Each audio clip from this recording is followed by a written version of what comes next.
Salut! 14 décembre 2020, un mot rapide sur mon silence. 3 mois à beaucoup travailler. Alors, comme d'habitude, je travaille toujours beaucoup, mais là, peut-être c'était une façon différente, un peu plus fatigante qu'auparavant. Et au niveau des nouvelles, de l'aggravation déprimante, en fait. La situation est déprimante. On a un arrière-fond d'appauvrissement énorme, d'augmentation du chômage, de faillite, apparemment peut-être au minimum de dizaines de milliers de petits indépendants, peut-être des centaines de milliers.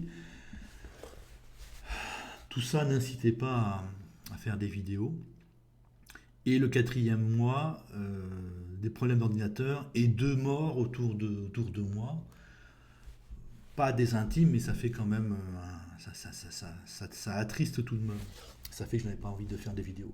Là, mon ordinateur est réparé et je suis, j'ai en partie encaissé la mort de ces deux entités. Voilà pour mon silence. Sinon, 3 thèmes pour cette première vidéo.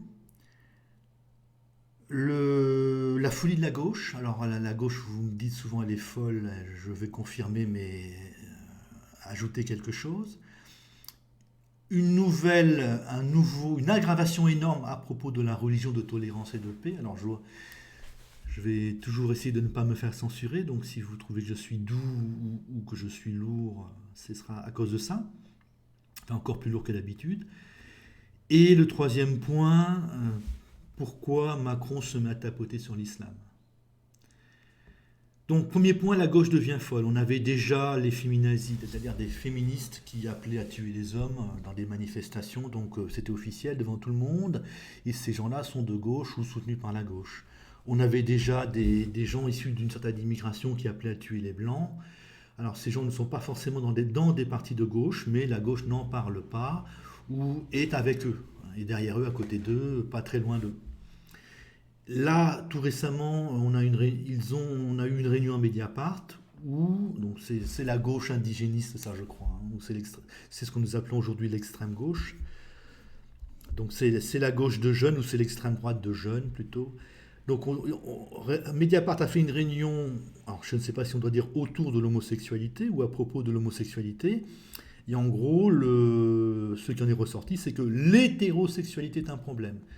Donc la gauche reste sur ces thèmes sociétaux. Les blancs sont à massacrer, les hommes sont à massacrer. On n'en est pas encore là avec les homosexuels, avec les hétérosexuels, pardon, mais on dit l'hétérosexualité est un problème. Bon, rien de vraiment nouveau, une aggravation des petites obsessions sociétales de la gauche. Vous voyez à quel point c'est idiot, mais à quel point c'est prévisible. La gauche fait de l'obsession de séparation de groupes humains et elle en appelle à massacrer, enfin, elle tolère des gens liés à elle ou proches d'elle qui commencent à considérer que certains groupes humains sont à éliminer. Les hommes, les blancs et bientôt les hétérosexuels. Ça c'est le premier point, on avait déjà cela, ça se confirme, ça se renforce avec ce nouveau point autour de l'hétérosexualité. Mais cette fois-ci, on a quelque chose encore en plus. C'est l'affaire Laganerie qui m'a fait basculer vers cette hypothèse. Donc Laganerie, c'est un sociologue qui est passé sur la radio France Inter pour dire qu'il demandait la fin de la démocratie au profit de la gauche, bien évidemment, au profit de la gauche.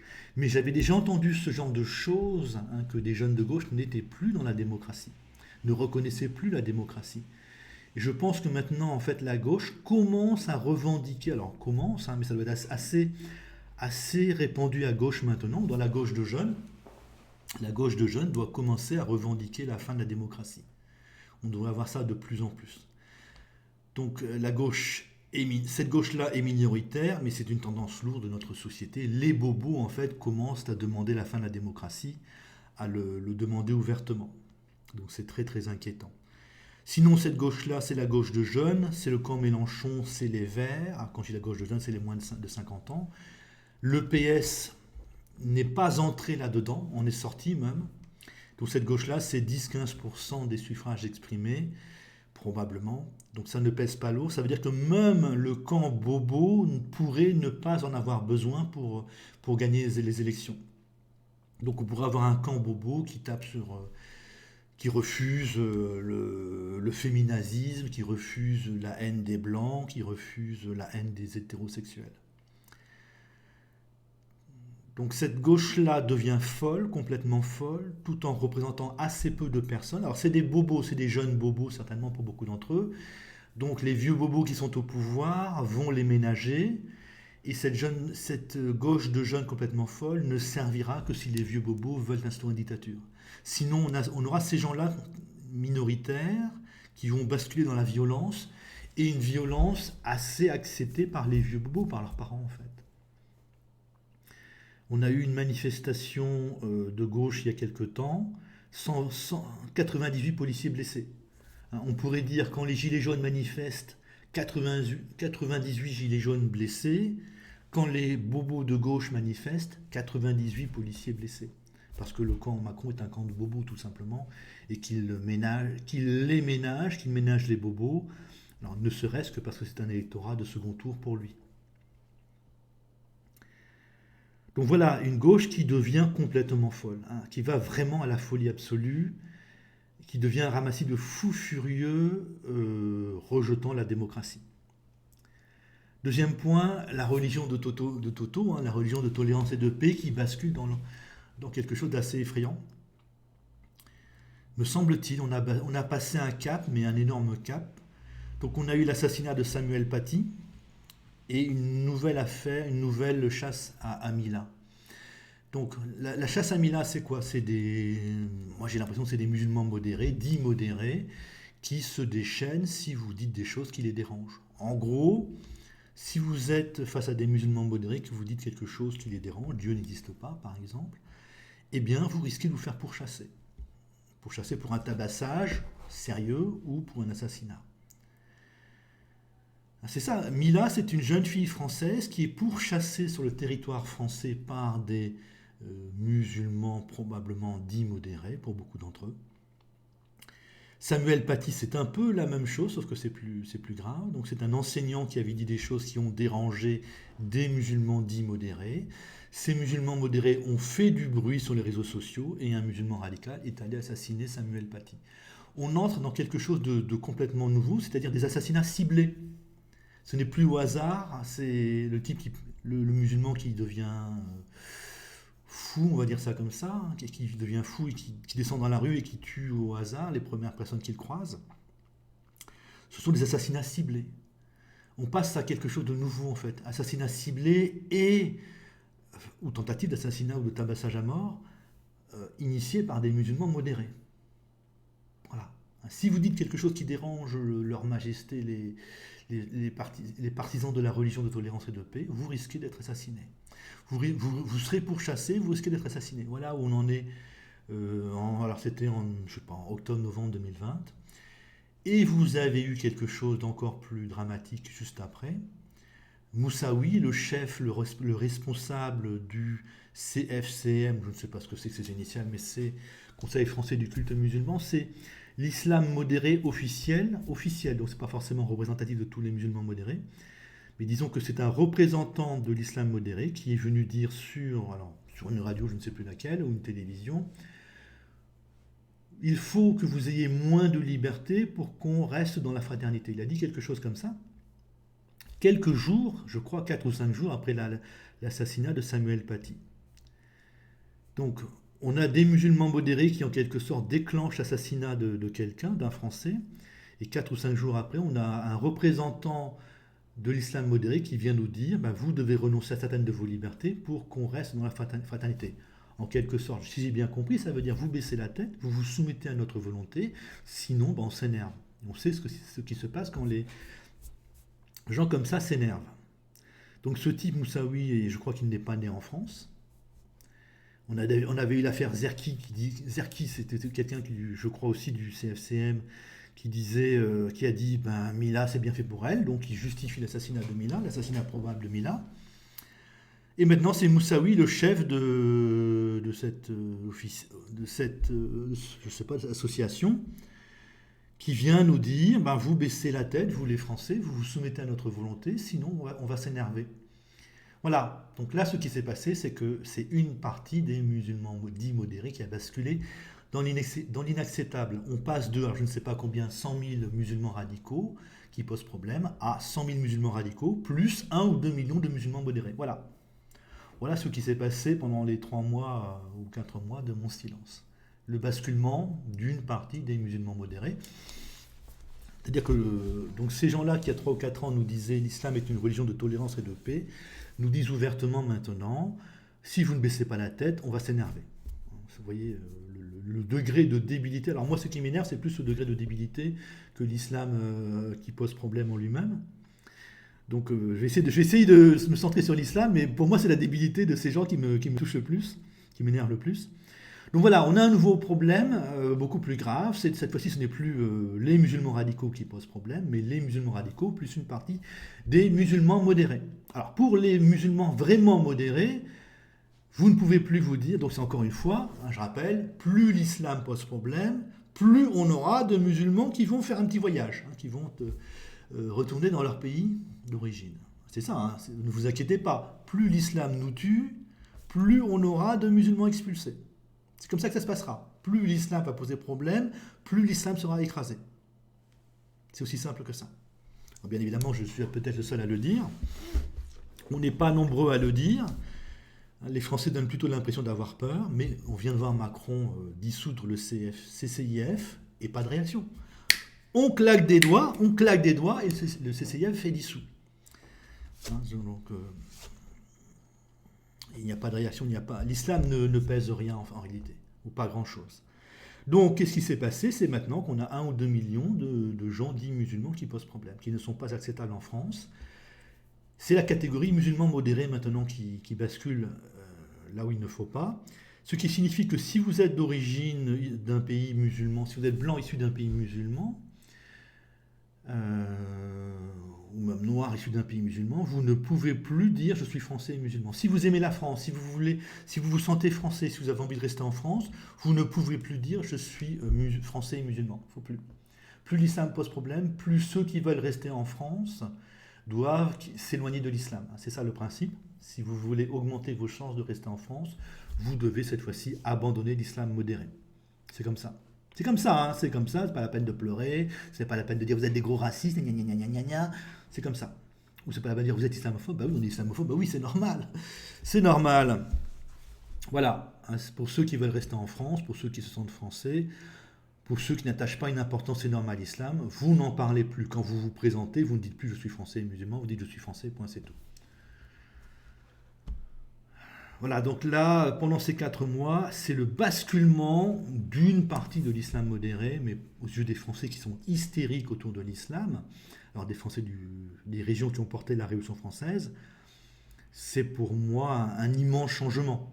Pour les Français donc, de ces régions-là, c'est la confirmation de leur croyance. L'islam, cette religion merveilleuse, est un problème, un sacré problème. C'est fini maintenant. On se fait dénoncer par des musulmans modérés et des musulmans radicaux viennent nous tuer. On dit un truc qui dérange les musulmans modérés et ils nous chassent sur tout le territoire national. Non, ça ne passe pas. Voilà, donc Macron a commencé à bouger contre l'islam. Je pense que ce sera totalement insuffisant. Les années qui viennent, les 30 ans qui viennent, c'est la prochaine génération, à mon avis, qui va chatouiller délicatement cette religion merveilleuse. On peut dire ça parce que la gauche qui soutient l'islam est minoritaire. C'est le camp Mélenchon, c'est les Verts, donc ça pourrait peser entre 10 et 15%. Vous n'avez que 10 et 15% des Français qui soutiennent cette merveilleuse religion. Et vous en avez 85% à 90% qui n'aiment pas trop ça. Le PS s'est désolidarisé des indigénistes. Le Parti socialiste n'est pas et du côté universaliste et du côté là, des valeurs républicaines. Ça fait un gros morceau en fait. Ça veut dire que les bobos, le camp bobo, n'a même pas forcément intérêt à séduire les indigénistes pour gagner les élections. On est à 85% On a 10-15% de gens totalement à l'écart, les indigénistes qui font du racisme anti-blanc, qui soutiennent l'islam qui pose problème, et 85% de gens, au minimum en plus, qui sont normaux en fait, qui n'ont pas du tout envie de se faire assassiner par des gens qui viennent d'arriver. Donc si les bobos n'ont même pas besoin de séduire la gauche indigéniste pour gagner les élections présidentielles, il est possible qu'on résolve ce problème assez rapidement en fait, pardon, assez rapidement, assez simplement. Voilà, c'est une très bonne nouvelle. Donc un immense problème autour de l'islam, mais en même temps, les soutiens à cet islam-là sont minoritaires, sont très minoritaires. Troisième point, vous avez dû remarquer avec étonnement, je suppose, que Macron s'est mis à tapoter sur l'islam. Alors je vais vous faire mon hypothèse. Donc c'est assez sérieux, hein, c'est assez sérieux. On a eu un type qui a menacé Mila de mort, qui a été condamné à 1 an et demi de prison ferme. Alors même s'il ne les fait pas, c'est toujours mieux que d'entendre, que de ne rien avoir. Entendre la liberté, j'allais dire, c'est mieux que d'entendre, c'est la liberté d'expression. La liberté d'expression, c'est pour les Nick Conrad. On a eu la dissolution de Baraka City, du CCIF. On parle d'intervention dans 76 mosquées, je ne sais pas si elle a eu lieu, c'est pour ces jours-ci. Vous avez quelqu'un qui a fait une chanson à la Nick Conrad, donc autour de la mort de Samuel Paty, ou à partir de la mort de Samuel Paty, qui dit hein, on a une nouvelle expression qui a émergé, je vais vous faire une Samuel Paty. Donc je vais vous décapiter dans la rue, ça veut dire. Donc ça commence à. C'est une nouvelle expression qui vient de nos chers compatriotes de la religion de tolérance et de paix. Donc on a un type qui a fait une chanson dans laquelle il dit je vous ferai une Samuel Paty ou je vais faire une Samuel Paty, 15 mois de prison ferme.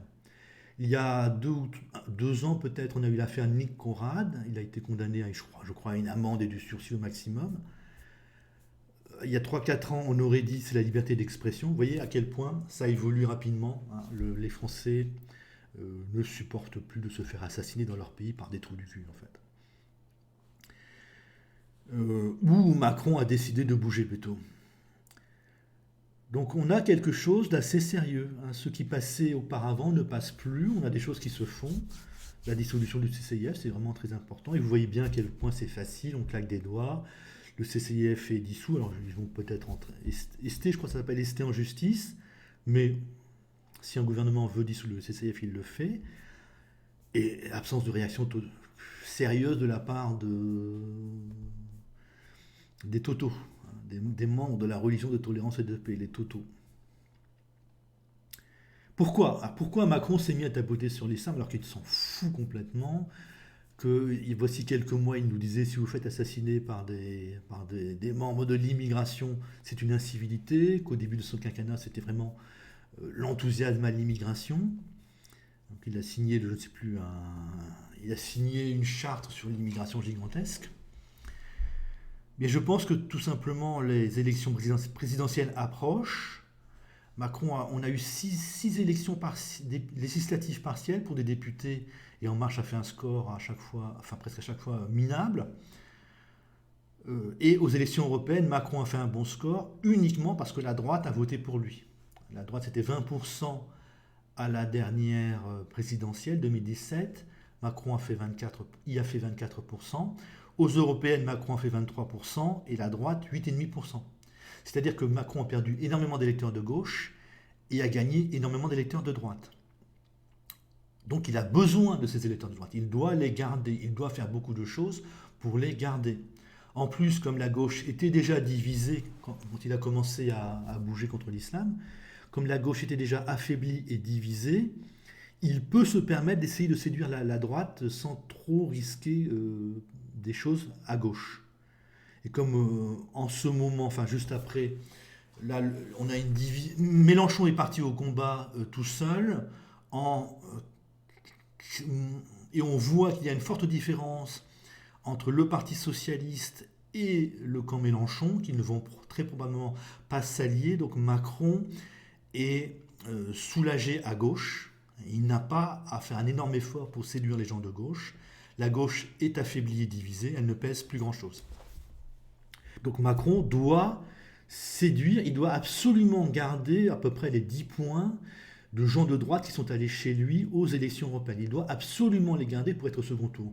Donc et comme la droite, c'est c'est les bobos, c'est les gens qui vont bien, c'est les bobos et les retraités des régions qui ont porté la Révolution française, où on est hystérique sur l'islam, la droite est probablement hystérique sur l'islam, et tapoter sur cette merveilleuse religion euh, lui donne effectivement des chances, de bonnes chances de conserver son électorat de droite. Au fond, la droite, ce qu'elle veut, c'est taper sur les pauvres. Hein. Allemagne, finance, immigration, on avait vu Sarkozy, c'était ça. On avait vu Fillon, candidat de droite aux élections présidentielles, râler contre l'islam. Donc maintenant, Macron fait une politique qui plaît énormément à la droite. Alors il ne s'agit pas de résoudre le problème de cette religion merveilleuse, il s'agit simplement de faire du bruit pour avoir des électeurs, pour conserver les électeurs de droite. Mais c'est déjà ça. Je pense quand même qu'on a basculé, on a commencé, hein, vous me disiez, on est soumis, on est totalement soumis. Hein, on voyait cette religion merveilleuse devenir de plus en plus problématique. Ça montait sans arrêt, et vous disiez, les Français disaient, on est soumis, on est soumis, on est soumis. Et je pense qu'on a basculé, hein, maintenant qu'on est dans une sévérité de plus en plus grande vis-à-vis de cette merveilleuse religion qui est enthousiasmante. Même si Macron le fait pour avoir des électeurs, vous voyez bien quand même qu'il se sent obligé de le faire pour être élu. Il y a quand même un phénomène démocratique, même si lui n'en a rien à faire, il est quand même poussé à le faire parce qu'on est de plus en plus nombreux, sans doute, à en avoir assez de cette... Chez les bobos, j'oubliais, chez les Français pauvres, bon, ils assument parfaitement en avoir marre de l'immigration, et chez les bobos, ça n'assume toujours pas, mais la droite, aux élections de 2017, avait râlé contre cette merveilleuse religion. Sarkozy avait beaucoup râlé durant les campagnes électorales, je ne sais plus si c'était contre l'immigration ou contre l'immigration et cette religion. Donc les gens de droite ne sont pas enthousiastes du tout à cette religion et peut-être même à l'immigration. Donc si Macron veut être réélu par la droite, il doit mécaniquement taper sur cette merveilleuse religion. Et si, donc une fois réélu, comme Macron se fout complètement, je crois, il est plutôt partisan d'une immigration massive et du communautarisme, si Macron réussit à avoir beaucoup de députés de gauche, ce qui n'est pas sûr du tout, s'il réussit à avoir beaucoup de députés de gauche, il pourrait à nouveau être indifférent à cette merveilleuse religion et la laisser se développer à nouveau. Mais peut-être que s'il nous fait une campagne de critique électorale où il critique l'islam, peut-être que ces députés seront plutôt eux-mêmes des critiques de l'islam. Voilà, donc voilà pourquoi, à mon avis, Macron tapote sur l'islam. Alors, c'est insuffisant, bien évidemment, le problème est maintenant trop grave pour être résolu par des gens comme Macron, par des députés de Macron qui sont beaucoup, je crois, à gauche, donc qui sont encore assez nombreux à être pour cette religion. Mais c'est déjà, à la fois, c'est déjà ça, et c'est le début. Je pense que c'est une sorte d'élan qui commence à être lancé. On a basculé, on a vraiment soumission à l'islam qui devient de plus en plus inquiétant, et tout d'un coup, basculement, critique de plus en plus forte, et on risque de taper toujours plus sur cette merveilleuse religion. Et moi, ce que je constate, j'étais sur Twitter pendant quelques mois, j'étais viré, j'ai essayé de me réinscrire. Donc, ce que je constate, c'est que les musulmans militants n'arrivent même plus à comprendre qu'ils sont dans un pays étranger, on doit s'adapter à ce pays étranger hein, quand on vient d'arriver. Donc on a vraiment une force minoritaire, ultra minoritaire, cette religion, qui avance, qui n'arrive même plus à comprendre qu'il y a des Français en France, par exemple, hein, tout simplement, et qu'on est tous majoritairement athées ou indifférents à Dieu, avec quelques catholiques et très très peu de protestants. Donc l'islam en France, l'islam en Europe, c'est rigolo, hein, c'est bizarre. J'essaie de ne pas être censuré. À mon avis, on est parti. Hein. C'est le grand démarrage du tapotage, du rejet de cette merveilleuse religion. Salut.